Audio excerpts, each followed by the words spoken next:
software is working today. I felt so awful last week. I had everything up. There were 500 of you waiting for me to start. And then there was a systems update. Apparently, one of you told me this.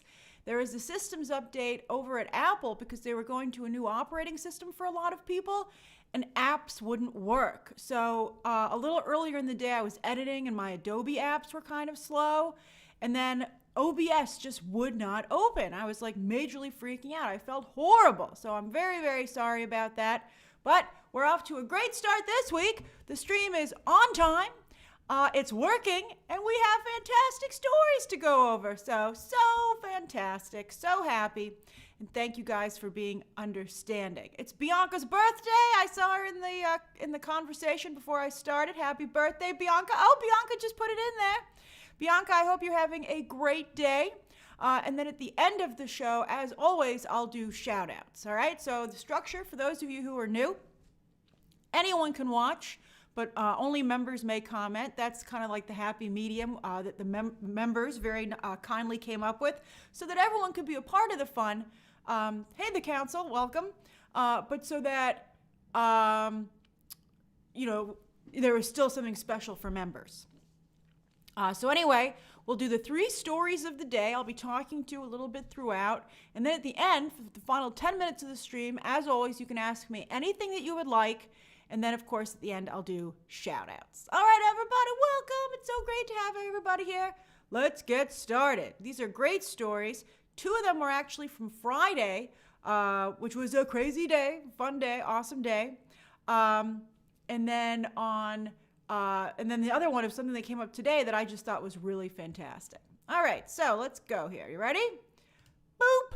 Story number 1. Oh, by the way, very quickly, there's a Tom and Jerry trailer tomorrow morning, which I will be reacting to, and a Chaos Walking trailer. I saw you guys talking about it before the stream started. A Chaos Walking trailer also this week. That's the new Tom Holland Daisy Ridley movie, but they didn't say which day it was. They just said it would be this week. So I'll be keeping my eyes peeled for those trailers. All right, so boop, news story. All right, so Jon Chu is circling Disney's live-action Lilo and Stitch. This man's ability to turn his career around is incredible. So Jon Chu, most recently, he's been known for doing Crazy Rich Asians, which of course was a huge hit for Warner Brothers and really helped Asian representation. And then he went on to do In the Heights, which of course is Lin-Manuel Miranda's debut Broadway musical, which led to him being able to do Hamilton. And that's unfortunately delayed because of the pandemic. It was supposed to come out this year. Now it's been delayed until next year. But luckily, the West Side Story versus In the Heights Oscar battle is still on because both movies were moved. However, Jon Chu has been able to erase a very sketchy past. So he debuted as a director doing dance movies. He did Step Up 2 and 3, and he also directed both Justin Bieber movies, where Justin Bieber would take you on a concert with him. Then he did G.I. Joe Retaliation. Both G.I. Joe movies were bad. That's really bad. Then he did Gem and the Holograms, which autocorrect made into Jim and the Holograms. It's a good thing I know it. I'm aware of my notes, but that's autocorrect so annoying. But no, it's Gem and the Holograms, which was horrible.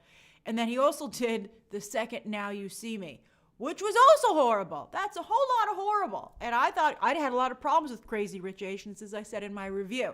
I'm so happy for the Asian community to get that representation, but I felt it was so stereotypical in the story, and I just didn't think it was particularly well done.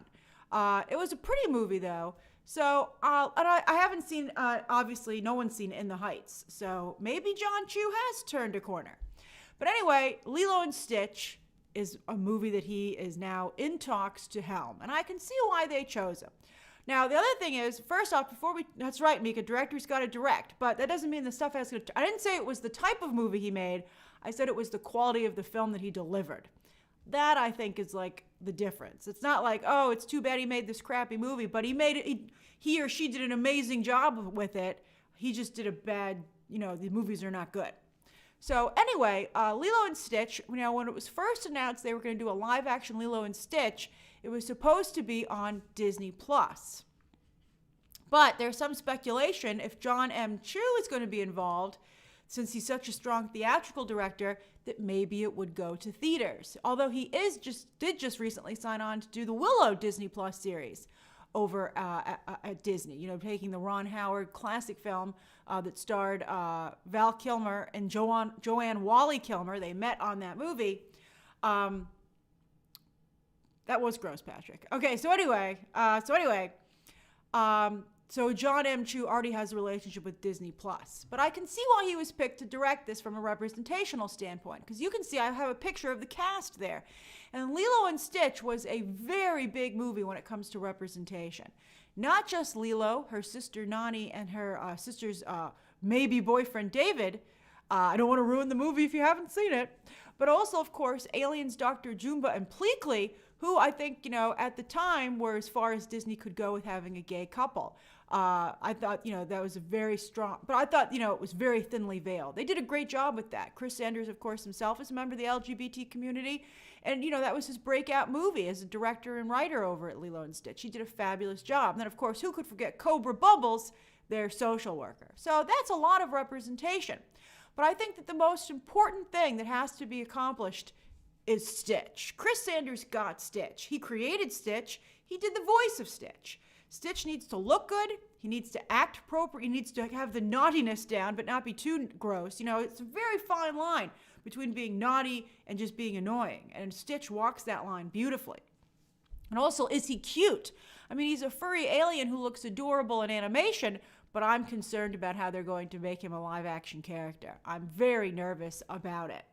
I would actually guess theaters, quite frankly. I think that Stitch is such a popular character, almost as popular as Mickey Mouse at the theme parks. He's really, and especially over the years, he has his own character meet and greets. He's got his own character meals, and he's on tons of merch.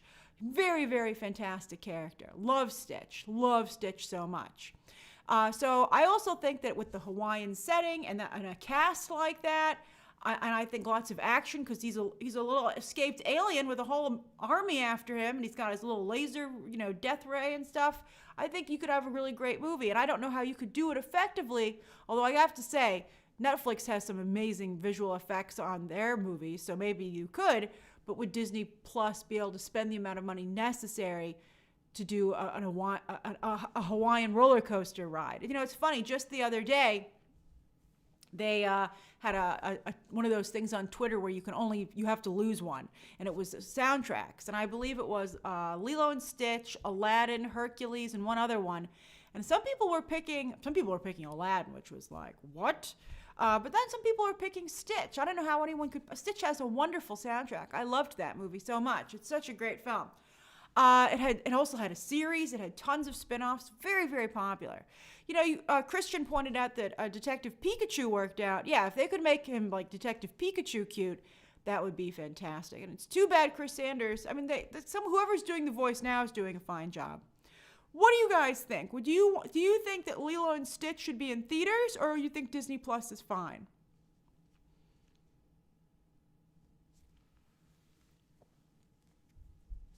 Oh, I got a very strong theaters from Juan. Oh, lots of theaters. Oh, now here come the Disney Plus votes. Oh, that's interesting. Mostly people think theaters. Yeah, I think it would be, Lady and the Tramp was delightful, but it was very small in scale. And so I would just, Dark Savior says, don't touch it. That's funny. But I think Lady and the Tramp was a smaller scale film, which was fine for Lady and the Tramp, but I would not want that kind of I wouldn't want that kind of adaptation for Lilo and Stitch. Oh, Jason points out that Tokyo Disney is huge on Stitch. Oh, it's got that international appeal.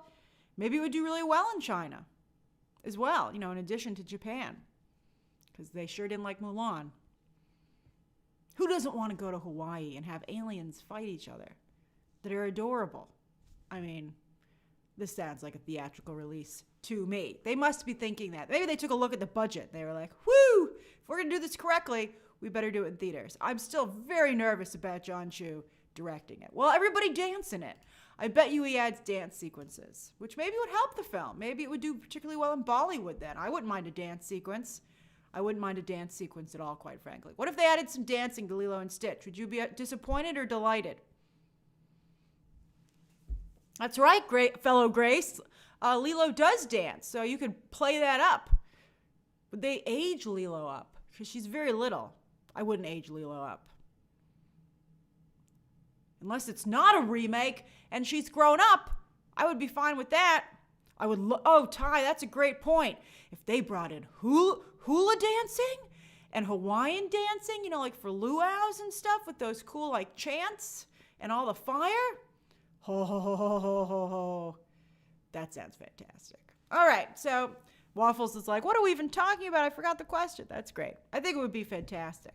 I think this sounds like a theatrical release. Rainbow Nomad now agrees. All right, so let's get on to the second story of the day. Hold on, let me mark it here. Boop. All right, so Seth Rogen. He is becoming quite the prolific producer. He produces more stuff than he appears in these days. He and Evan Goldberg, who I have not put a picture in here because I liked that picture of Seth Rogen at Comic-Con so much, I decided just to spotlight that. Look at the joy on Seth Rogen's face. It's fantastic. Seth Rogen is quite the businessman. He also has an incredible marijuana business, which is probably growing exponentially. Growing, get it? Because they keep making marijuana legal state after state. I believe 3 states just legalized marijuana in the past election. I think one was New Jersey. And I've been to California since they legalized marijuana, and it's really crazy to see stores that look like the Apple store that sell marijuana, and like a legit line to get in there when there's a sale. It's crazy. I have mixed feelings about the legalization of marijuana. I mean, what you want to do in the privacy of your own home is none of my business, but I don't want to smell it. And I do have some concerns about secondhand smoke. Not enough people have been able to legally smoke marijuana for them to do a study of the secondhand smoke situation. So, I mean, it is a gateway drug, so I get nervous about it. But let's just see. I don't know. I mean, as long as people consume responsibly. I mean, I guess you're allowed to drink alcohol, right? So I don't really see what the difference is. But I don't want anyone to smoke in my vicinity. Otherwise, have fun. It's none of my business. All right, so he's doing that. So Seth Rogen has his marijuana empire, and then also he's producing a ton of content. Remember, he does The Boys. He does the spinoff that they're going to be doing. He has the upcoming Invincible animated series. That's all for Amazon.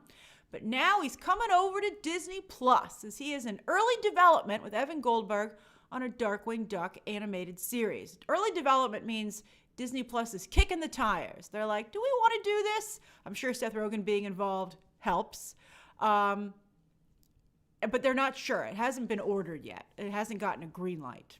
So anyway, but I think with Seth Rogen attached, it most likely will. Also, as you can see, I put the DuckTales poster up there as well because Darkwing Duck has already shown up on the new DuckTales series, which is incredibly popular and has a very cool, trendy cast, actually. So I think that Seth Rogen is a very clever person to do Darkwing Duck because not only will kids still be interested in the property because of what it is, but I think a lot of people who watched it when they were growing up will be like, I love Darkwing Duck. I love Seth Rogen. And we'll see how much adult humor he can get in there. I don't know what they're going to do about Launchpad, who's on DuckTales, but of course was a major member of Darkwing Duck. Brandon, I think this is for a series, and I believe it's 2D animation. Just like, I would assume it's like DuckTales, quite frankly. I would assume it's a spinoff. So we'll see. I mean, Darkwing Duck is a very, very popular show, and the new DuckTales is very popular. That would be interesting if Seth Rogen did a voice Doggomania. That would be interesting. He would actually be a pretty darn good Darkwing Duck. Be a very different kind of Darkwing Duck, but I think he could do it. He could do it. Francisco says, I don't trust Seth to be working for Disney. It would be new for him. But I think that he could probably do it. I think that Seth Rogen is a very good business person, extremely good business person. And if you watch An American Pickle, as one of you brought up, that's such a sweet movie. I think that Seth Rogen, his raunchy and sweet formula is very, very effective. Like, he can get away with stuff. You're like, anyone else did it, you would be like, that's disgusting. But you're like, he's so sweet. As Caesar just said, Caesar Coronado, he's so wholesome. Yeah, he's great. He does like he's from Canada, so he'll do like I think he did like the Canadian like subway or bus, like some kind of transportation system voiceover because he's Canadian. It's hilarious. So I think it's a good idea. The only thing I would be concerned of is, can Seth Rogen get superheroed out? Is this just too much of the same type of content? To do the Boys spinoff, the Invincible animated series, and now a Darkwing Duck? I mean, it just seems like a lot. So I'm not sure. Who here would watch a Darkwing Duck animated series by Seth Rogen? I mean, who wouldn't? Hopefully this will get Jordan Peele to do Gargoyles. Yeah, Josh loves movies. You know, he was not great in The Lion King, but, you know, I thought he was an okay Pumbaa. He wasn't as good. Everybody would watch it except for Juan. And then there was Juan. Sorry, Juan, I had to do it. Dancing Dog 60's not really into it. Diego neither, but most of you are pretty excited. I mean, I don't watch DuckTales. I occasionally watch it because family members and people in my family watch DuckTales, so they're like, so I want to be part of the conversation, but I just can't stay with it. It's just, I don't know. To me, it's a little bit too for children. So maybe Seth Rogen would combat that. Maybe Darkwing Duck would be like an older skewing new DuckTales. I think that would be pretty good. And maybe, you know, Dancing Dog 60, you just brought up Looney Tunes. Perhaps Disney is nervous about Animaniacs and Looney Tunes coming back to HBO Max. Animaniacs, of course, is debuting on Hulu. That's like this month, like really soon, on Friday, actually. Animaniacs comes out on Friday, all the episodes. So maybe Disney Plus is like, man, we got to get some edge in here. How are we not going to have edge? So that could be pretty cool. Maybe they'll age up the characters a little bit. I'd be very curious to see what they decide to do. All right, so that's the second story of the day. All right, hold on.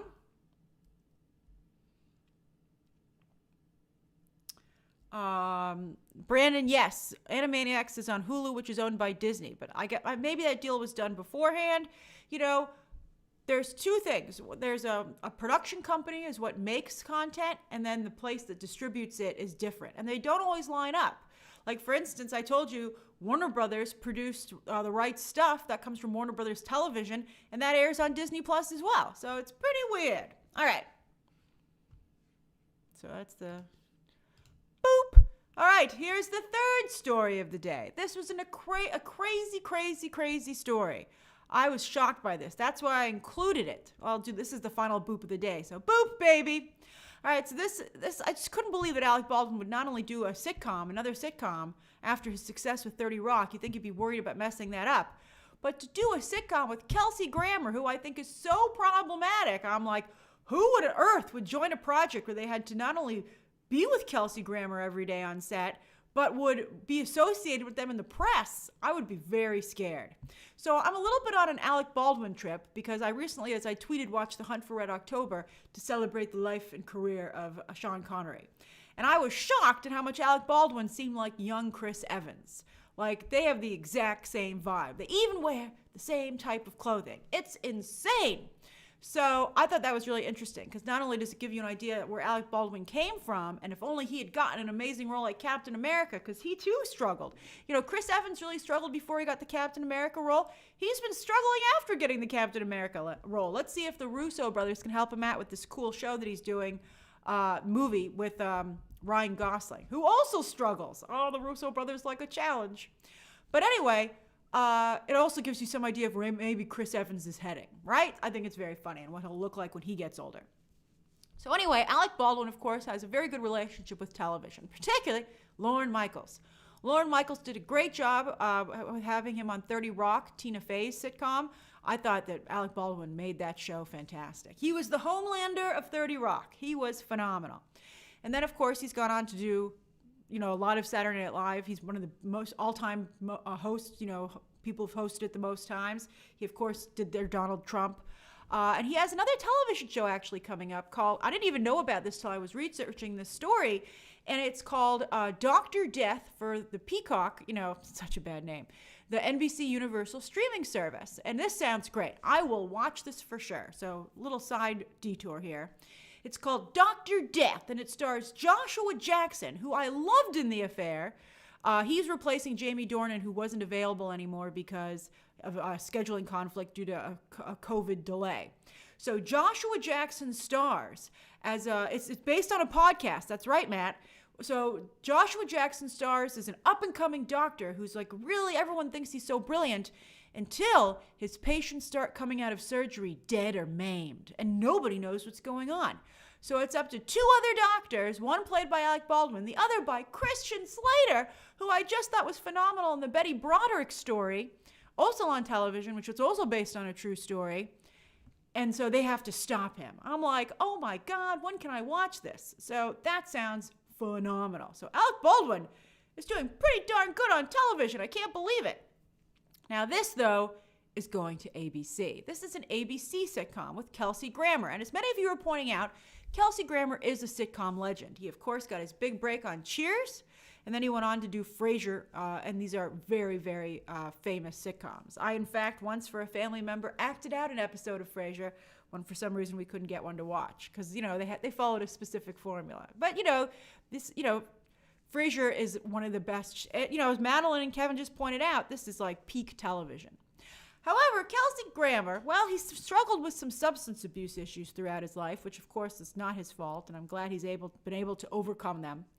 But he's like a pretty crazy guy, and he let his wife, Camille Grammer, well, you can't let her, but he agreed for her to go and be on the Beverly Hills Housewives, the Real Housewives of Beverly Hills, which of course I used to watch until now. When they went too far, when they were too mean to Denise Richards, and I will never watch that show again. I don't care who they put on it until Lisa Rinna is off. But anyway, Camille Grammer said a lot of bad stuff about him because he decided to divorce her while she was on the show, which was the dumbest thing I ever heard. It was great for Camille Grammer, though, because she started off as the villain of Real Housewives, and then everyone became very sympathetic to her when she had to deal with Kelsey Grammer. And she said some weird stuff about him, too. Not so much that there's anything wrong with, some of the things that she said he was doing, but the fact that she made it seem kind of sleazy, basically. So that really hurt his reputation. So I don't know. I think Kelsey Grammer is not someone you can't deny his incredible sitcom past, but I still think it's a little nerve-wracking. So anyway, so I thought to myself, what must this sitcom be? What could they possibly have agreed to do? So this is from the people who did Modern Family, and this is their follow-up show that they've come up with. And it's straight to series. ABC loves it, and they've ordered it straight to series for 2021 to 2022, so that means next year. And it involves 3 ex-roommates, they haven't cast the third just yet, with big egos who reunite to try and turn their lives around. And try and become the people they'd always hoped that they would be. I think that sounds pretty good, quite frankly. I think it sounds, to be honest with you, very good. I think the third person will be key, and I think that, Alec Baldwin himself can sometimes be a little insufferable. I think they have to be really careful. It is like Hot in Cleveland, Doggomania. I think Modern Family's like, don't say that. That's hilarious. Although Hot in Cleveland has done very well. What's network is that on? Isn't that like on TV Land or something? One of the new sitcoms they came up with? Yeah, TV Land. Hilarious. All right. So would anyone watch this? Would anyone watch Kelsey Grammer and Alec Baldwin? I would certainly try it. Although I thought that Modern Family became horrible towards the end. Unwatchable, quite frankly. It was just it just relied on annoying humor. But for a while, it was brilliant. Seems like a real mix here. They got to do something to try and bring back the sitcom. It's dying. I only watch one sitcom still, Mom, and it's not as good without Anna Faris, I have to say. I thought the show would be easily be able to survive without her, but they're having a really hard time coming up with storylines. Doggomania, Ty Burrell is wonderful. I agree.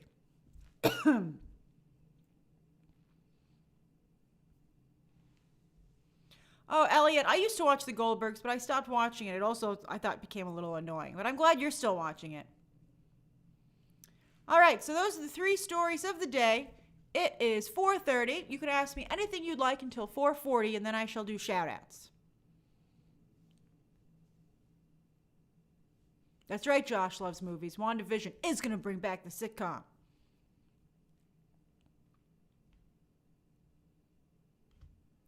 Portis 2, is it almost at 200? That's fantastic. I'm so glad that you guys enjoyed that. Jason says, what are your thoughts about Amber Heard's comments about the petitions against her? You know, you can't blame her for trying to, play offense. Good for her. I mean, what else is she going to do? I've heard that the decision hasn't been made yet, but we'll see. We'll see what she decides, what Warner Brothers decides to do. I mean, this drama is pretty bad. I don't think it's going to go away.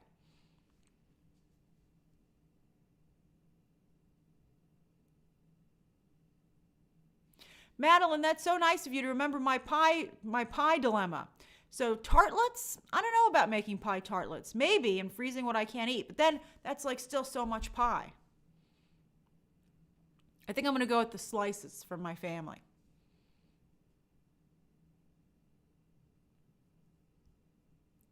Antonio, I don't know about a Blood of Zeus season 2. The last I heard, it was looking good. Maybe even for a third season. So fingers crossed for them. Make sure you continue to spread the word. Remember, Netflix was going to be keeping an eye on it through the 1st of December. So that's how long they have. Kevin, I only did watch The Real Housewives of Beverly Hills. And I don't watch that anymore either because they broke my heart. But I think they crossed the line. They were just too mean. Hail Hydra, no update on Wonder Woman 1984 yet. I heard that it would maybe be decided today. However, they have a very complex decision in front of them, so it'll likely be this week, but it was supposed to be today. But don't be surprised if it's later in the week because I'm sure AT&T and Warner Brothers are having some spirited discussions. They're like, I don't know, everyone was like, AT&T is the savior of Warner Brothers, but AT&T is very different than Warner Brothers. I have some stuff about it, but I don't want to share it until we see which way they go. Hey, Kevin Hewley, thanks for joining.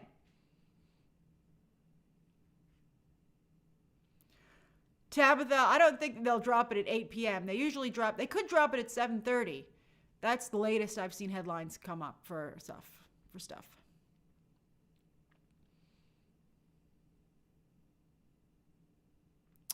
Madeline, I'm not sure when the Tenet screeners are going to go out. I haven't asked yet because it doesn't come out till December 15th, so I won't ask about that until after Thanksgiving.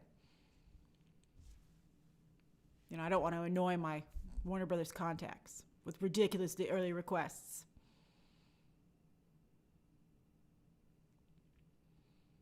Let's see here.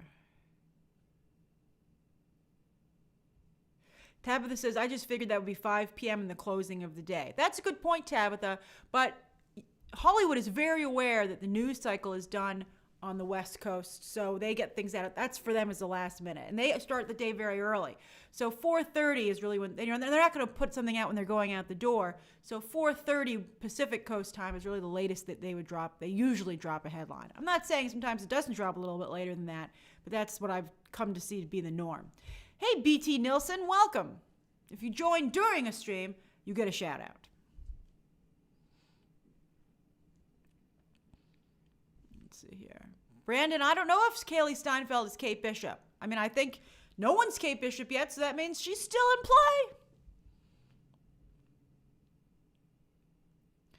play. ES, I don't think Justice League Dark will premiere this year. Which year? We have to see. It's still coming together. Jeremiah says, could Lilo and Stitch end up being PG-13 because of space battles, or would Disney keep it PG? I think I would try. I think that I would just do the best that I could. And I think I wouldn't mind going to PG-13, but I wouldn't feel like I wouldn't be too concerned about the rating. Because if it's PG-13, you can bring any child under the age of 13 as long as a parent goes with them. What little small children go to the movies without parental supervision anyway? I mean, that seems very dangerous to me. But, I think you want to make sure little, very small children can go because of Stitch, who's very popular with them.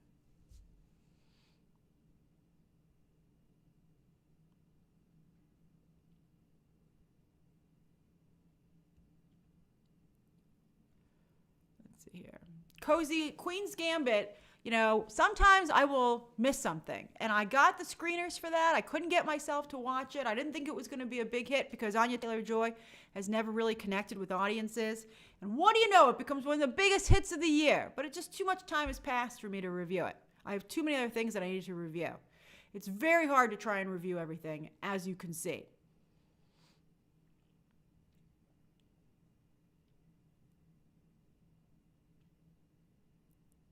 Lloyd, I will put my Tenet review up close to when the movie comes out, which is December 15th.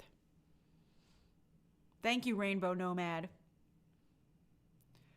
JJ Studio says, what's your favorite Tarantino movie? Probably Inglourious Bastards. I felt it was robbed. It should have won Best Picture. But I like a lot of Tarantino movies. I really like The Hateful Eight. And I thought, Once Upon a Time in Hollywood is charming, even though I have major problems with the film. But I still think it's a nice world to escape to. Sometimes you just want to escape to a beautiful world. And who doesn't want to spend time with Brad Pitt, Leonardo DiCaprio, and Margot Robbie, right?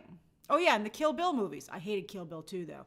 That Superman speech is totally wrong. But I did like the first Kill Bill quite a bit.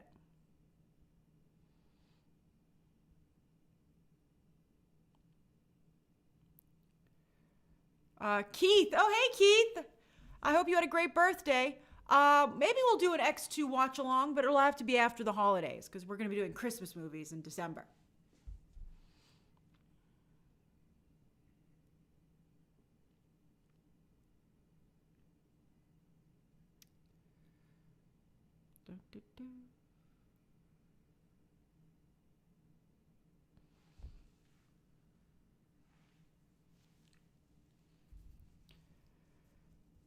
Flavio says, Grace, can you please elaborate on the Superman speech in Kill Bill 2? I don't remember it particularly well, to be honest with you, but it was something about how what was the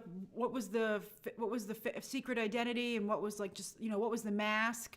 It was saying Clark Kent was like that Superman was more of an alien or something like that, and I just felt it was totally the incorrect take on Superman, and it really annoyed me. I was like, stop spreading misinformation to anyone watching this who don't understand. Brandon, what makes you think a Black Widow trailer is coming out soon?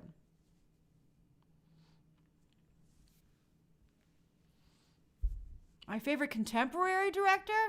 I don't know, I guess Spielberg. I like a lot of directors. For the watch-alongs, I'm leaning towards Elf and Die Hard.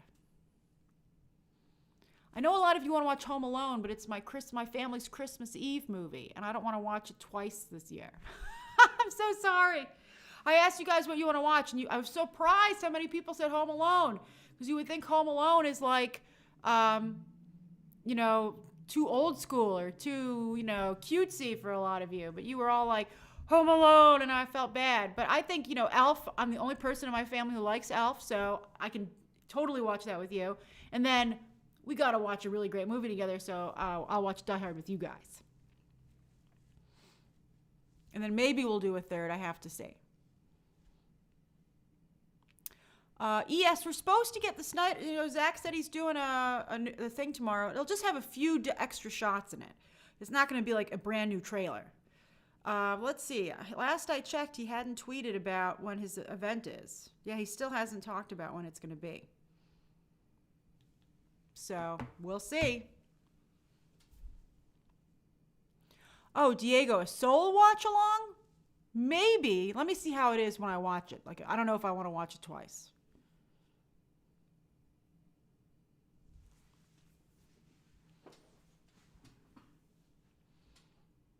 No Loki tea, Nathan, I'm afraid.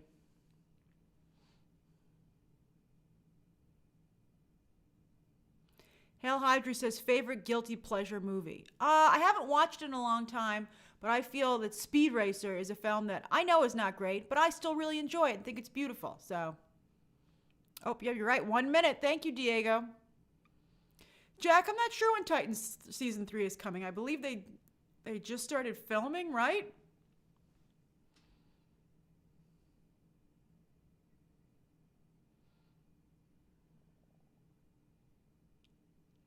Oh, Mika, I did see that Michael Bay, Jake Gyllenhaal movie. I think I'd have to see what it's about. I love anything that Jake Gyllenhaal does. And I think Michael Bay, he's real hit or miss, but when he hits, he's great. So I would certainly be interested in that. Dancing Dog 60 says, how far off are we from another official Avengers film, you think? 8 years? No. No. I think it'll come soon. Not that long. They know that, I mean, every movie now is kind of an unofficial Avengers film because they just have too many characters.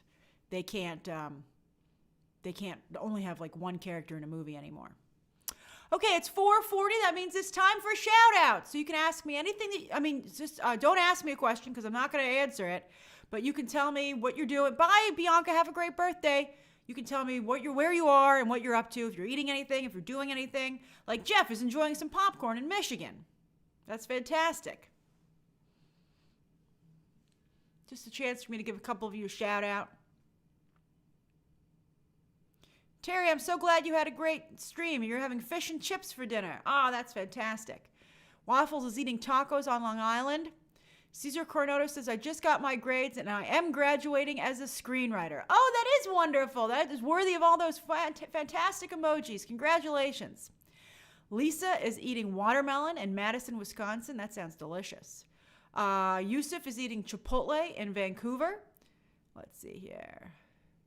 Keith says, watching on my iPad that he got for his birthday. What a great gift.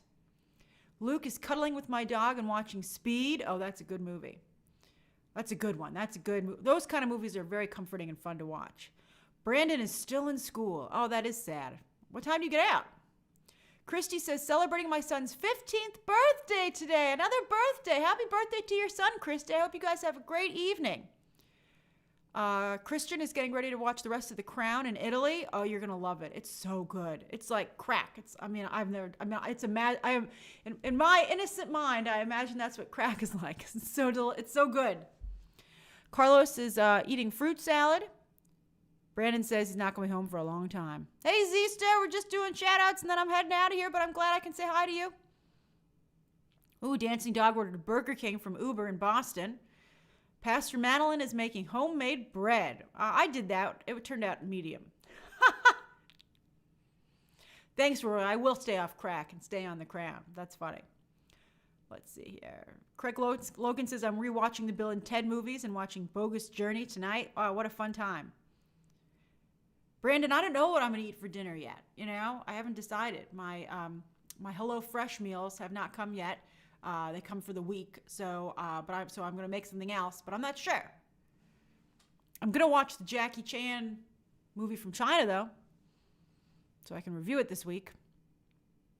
Cozy Feel says, just got back from Sudan, Africa, and it was nice. Oh, that sounds very nice. I'm glad you, that's a lot of traveling to do during a pandemic. I'm glad it worked out. Kevin says, Montreal, homemade chicken soup for dinner. Ooh. CJ's in Uptown Manhattan. Hey, CJ. And Brandon, I will review Godmothered on Disney Plus. I do have that screener, but I review those things closer to when they come out. All right, everybody. I had a lovely time seeing you. So far, the streams are off to a good start.